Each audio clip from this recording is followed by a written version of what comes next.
नमस्कार। कक्षा 9 से गणित प्रकरण है आज बहुपद। प्रश्न वाली 2.1 से 2। इससे पहले क्या करेंगे, अपन बहुपद के बारे में जानकारी करेंगे। यानी बहुपद वो होता है जिसमें कोई ऐसा बीजीय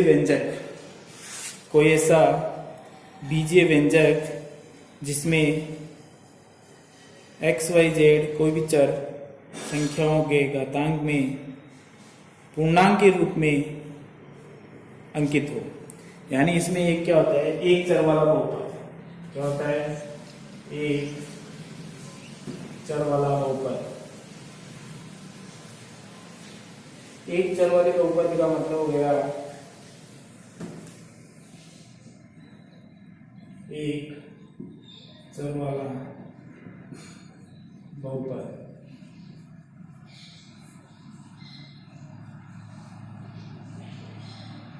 एक चर वाला बहुपद जिसमें केवल एक ही चर हो और उस चर पर क्या हो, ऐसा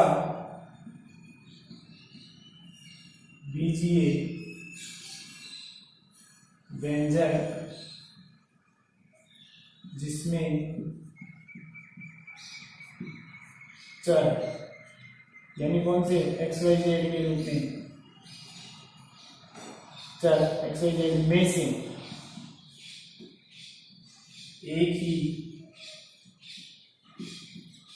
चर के घातांक का मान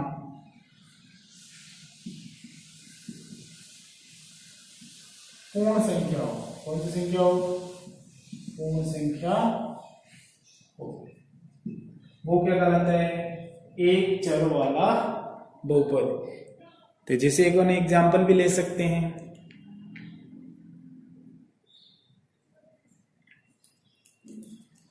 तो अपन एग्जाम्पल ले सकते हैं 3x की घात 0। 0 क्या है? पूर्ण संख्या है। तो अगर अब अपन ने पहले पढ़ चुके घातांक नियम में, अगर किसी के घात पर 0 है, केवल ये x के घात 0 है, इसका मान 3 गुणा तो 1 माना जाता है। तो इसको ये एक चलिए बहुपद भी होगा। ये 3 क्या है? एक चलिए बहुपद। इसी प्रकार 2x स्क्वायर प्लस x, ये भी क्या है? इसमें केवल एक ही चर है, तो ये भी क्या होगा? एक चलिए बहुपद होगा। अगर मान लो अपने पास 3√x आ गया, तो ये एक चलिए बहुपद नहीं होगा। और मान लो अपने पास कोई बटे में संख्या आ गई, तो ये भी एक चलिए बहुपद नहीं होगा। तो इसी प्रकार से अपने को एक चलिए बहुपद केवल उसमें केवल एक ही चर हो, तो वो क्या कहलाता है? एक चलिए बहुपद। तो इसके साथ ही अपन प्रश्न वाली 2.1 से संबंधित कुछ प्रश्न करेंगे। तो समझ में आ गए एक चलिए बहुपद क्या होता है, जिसमें केवल एक ही चर हो एक्स वाई जेड के रूप में और उसके घातांक किस रूप में हो? पूर्ण संख्या के रूप में। तो पहला प्रश्न दे रखा है, इसमें बहुपद कौन कौन से हैं और कौन से नहीं है, कारण अपने को उत्तर देना है। तो पहले का पहला 4x स्क्वायर 3x प्लस 7। तो ये क्या कह रहा है? क्या ये एक चरिय बहुपद है? हाँ, इसमें चर एक ही है और चरों के घात पूर्णांक संख्या के रूप में भी है, तो ये एक चरिय है। क्योंकि x एक ही चर है, y आता है तो द्विचरिय होता है। ये है इसका दूसरा y square root of 2, y square plus root of 2, ये भी है क्योंकि संख्या पे आया है रूट, चर पे नहीं है। अगर चर पे रूट आता तो वो एक चरिय बहुपद नहीं होता। इसी प्रकार 3t रूट, ये भी है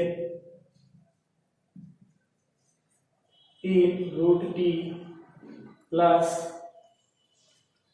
√2। जैसे इसको खोलेंगे 3, इस रूट को अपन जब भी खोलते हैं तो इसके घातांक के रूप में 1/2 आता है। तो 1/2 क्या है? पूर्ण संख्या है या नहीं है? ये पूर्ण संख्या नहीं, ये क्या है? परिमेय संख्या है। कौन सी संख्या है? परिमेय संख्या है। तो ये क्या है? एक चलिए बहुपद नहीं है। इसी प्रकार प्रश्न 4, इसी का y प्लस 2/y है। तो जैसे इस y, ये तो एक चलिए तो दिख रहा है, लेकिन अपने ये चलिए बहुपद है या नहीं है? इस बटे में है, y क्या है? बटे में है, तो y प्लस 2। जैसे अपने को पता है इसकी घात कितनी है? 1, इसी इसको ऊपर लेके जाएंगे तो किसमें बदल जाएगा, चिन्ह बदल जाता है ना घात। अभी प्रश्न वाली पड़ी 1.6, जब घातांक नियम में क्या होता है, बटे को ऊपर लेके जाते हैं तो चीज की घात से परिवर्तन होता है। ये क्या है, एक चलिए बहुपद नहीं है, क्योंकि ये पूर्णांक संख्या है, पूर्ण संख्या नहीं है। x की घात 10 y 3, x की घात 10 y 3 प्लस t की घात 50।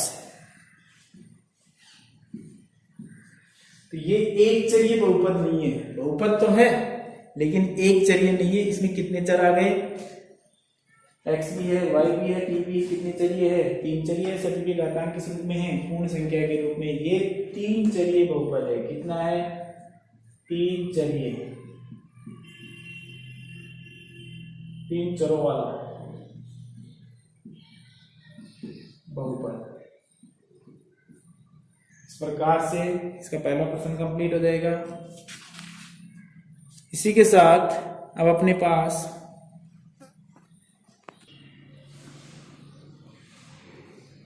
अब अगला क्वेश्चन है 2 नंबर। इसमें x स्क्वायर का गुणांक ज्ञात करवा रहा है। तो x स्क्वायर का गुणांक का मतलब है जहां भी x स्क्वायर का जो मान है उस मान को अपन ले लेंगे। जैसे पहले में ही है x स्क्वायर का ये गुणांक है तो उसमें उसका भाग ले लेंगे, इसी को उठाएंगे, x स्क्वायर बटे x स्क्वायर। x स्क्वायर में x स्क्वायर का भाग लिया तो x सेम टू सेम है तो कट गया तो क्या बचा, 1। तो इसका गुणांक कितना आया, 1। इसी प्रकार इसको भी चिन्ह सहित लेना है अपने को, जैसा चिन्ह है वैसा का वैसा अपन चिन्ह ले लेंगे। x स्क्वायर से x स्क्वायर कट गया तो क्या बचा, यहाँ माइनस का है तो माइनस का 1, जहाँ पे पूरे में से पूरे भाग जाता है 1 होता है। इसी प्रकार इसमें भी x स्क्वायर का पाई बटे 2 x स्क्वायर और पूरे में बटे x स्क्वायर। तो ये देखो x स्क्वायर से x स्क्वायर गया, कितना बचा, पाई बटा 2। इसमें भी है ही x स्क्वायर का कोई मान ही नहीं है तो इसमें x स्क्वायर का गुणांक क्या होगा, 0। इसमें है ही नहीं, इसमें x स्क्वायर का गुणांक क्या होगा, 0। इस प्रकार से अपन चारों प्रश्नों को अपन ज्ञात है, यानी जिसका भी गुणांक ज्ञात करवाता है, जिसका भी गुणांक ज्ञात करवाता है उस गुणांक में उस संख्या में उस गुणांक का भाग दे दिया जाता है। संख्या सहित और चिन्ह सहित वो संख्या मान प्राप्त हो जाता है। 35 के घात में द्विपद का और 100 घात में एक पद का एक एक उदाहरण देना है। घात कितनी होनी चाहिए, 35।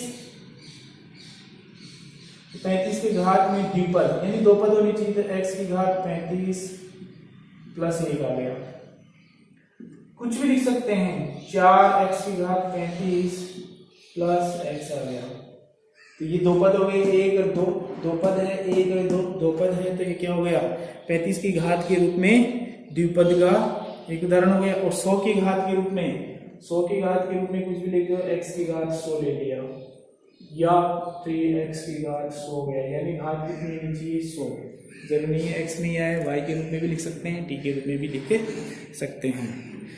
प्रत्येक बहुपद की ज्ञात। अब अपने प्रयास प्रश्न नंबर 4, बहुपद की घात। घात यानी कोई सा भी व्यंजक दिया हुआ हो, कोई भी बहुपद दिया हुआ हो, उसमें जो जिस चर पर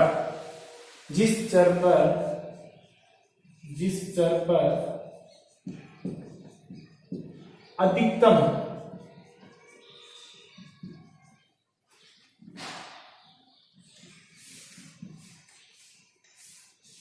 घात है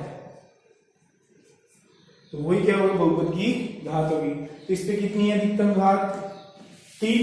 तो यहाँ पे घात कितनी आएगी, 3। इस पे अधिकतम घात कितनी है, 2। तो कितनी आएगी, 2। कितनी घात है, 3 घात है। ये कितनी है, 3 घात है। इस पे कितनी घात है, जिस पे कोई घात नहीं है तो वहां 1 होती है, 1 घात ही है, इसे अपन रैखिक भी बोलते हैं। अब इस पे है ही नहीं तो क्या होगा, तो इस पे ये अभी पहले मैंने शुरू में एग्जांपल दिया था, इस प्रकार ही लिखा जा सकता है। तो ये कितनी घाती है, 0 घाती है। क्या है ये, 0 घाती है। तो इस प्रकार से अपने को घातों के बारे में भी बता सकते हैं। जो अधिकतम घात होती है किसी भी व्यंजक पर, जो बड़ी से बड़ी घात होती है वो ही घात होगी।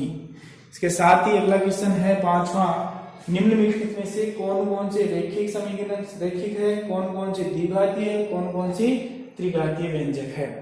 तो यानी जिसपे अधिकतम घात 2 है द्विघातीय है, जिसपे अधिकतम घात 3 है अधिक तीन घातीय है, और जिसपे केवल एक घात है वो क्या कहलाएगा, रैखिक। तो इनसे जानने से पहले अपने को एक नया पॉइंट आया है रैखिक। तो रैखिक क्या होता है, रैखिक व्यंजक वह व्यंजक जिसमें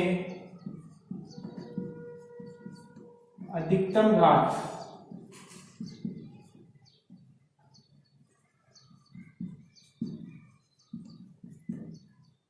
एक हो, कितनी हो, एक हो, उसपे घात कितनी हो, एक हो, तो वो क्या कहलाते हैं, रैखिक व्यंजक। यानी उसमें अधिकतम घात कितनी हो, एक हो।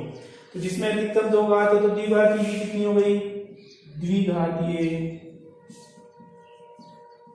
ये कितनी है, अधिकतम कितनी है, 3, त्रिघातीय।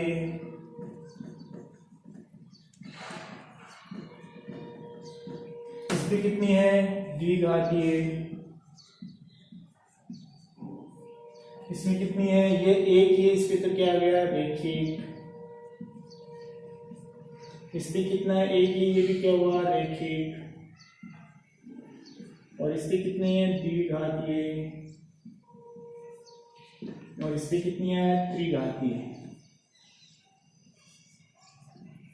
इस प्रकार से अपन घात से संबंधित प्रश्न भी कर सकते हैं, जिसमें एक घात वो एक रैखिक होता है, जिसमें अधिकतम घातों को देखते हैं अपन।